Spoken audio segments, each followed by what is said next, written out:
ഇന്നിവിടെ ചക്കപ്പുഴുക്ക് എങ്ങനെ തയ്യാറാക്കാമെന്ന് നോക്കാം. ചുവട് കട്ടിയുള്ള ഒരു പാത്രത്തിലേക്ക് ചെറുതായി അരിഞ്ഞ ചക്കച്ചുളയും ചക്കക്കുരുവും 1/2 കപ്പ് വെള്ളവും 1 ടീസ്പൂൺ ഉപ്പും ചേർത്ത് മിക്സ് ചെയ്തതിന് ശേഷം മൂടി വെച്ച് വേവിക്കാം.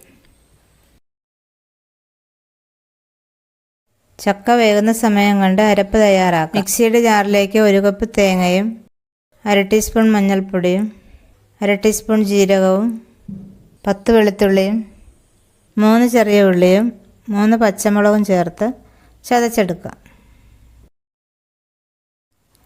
ചക്ക എല്ലാം വെന്തിട്ടുണ്ട്. അതിലേക്ക് അരച്ചു വച്ചിരിക്കുന്ന അരപ്പ് ചേർത്ത് നന്നായി ഇളക്കി യോജിപ്പിക്കാം. വറതാളിക്കാനായി ഒരു പാത്രത്തിലേക്ക് കുറച്ച് എണ്ണ ഒഴിച്ച് അതിലേക്ക് 1/2 ടീസ്പൂൺ കടുക് പൊട്ടിയതിന് ശേഷം ചെറുതായി അരിഞ്ഞ ചെറിയ ഉള്ളിയും 2-3 വറ്റൽമുളകും കുറച്ച് കറിവേപ്പിലയിട്ട് മൂപ്പിച്ചെടുക്കാം. മൂത്തതിന് ശേഷം കുഴച്ച് വെച്ചിരിക്കുന്ന ചക്കയിലേക്ക് വറതാളിച്ചത് ചേർത്ത് നന്നായി ഇളക്കി യോജിപ്പിക്കാം. ഇപ്പോൾ നമ്മുടെ ചക്കക്കുഴ ഇവിടെ തയ്യാറായിരിക്കുന്നു.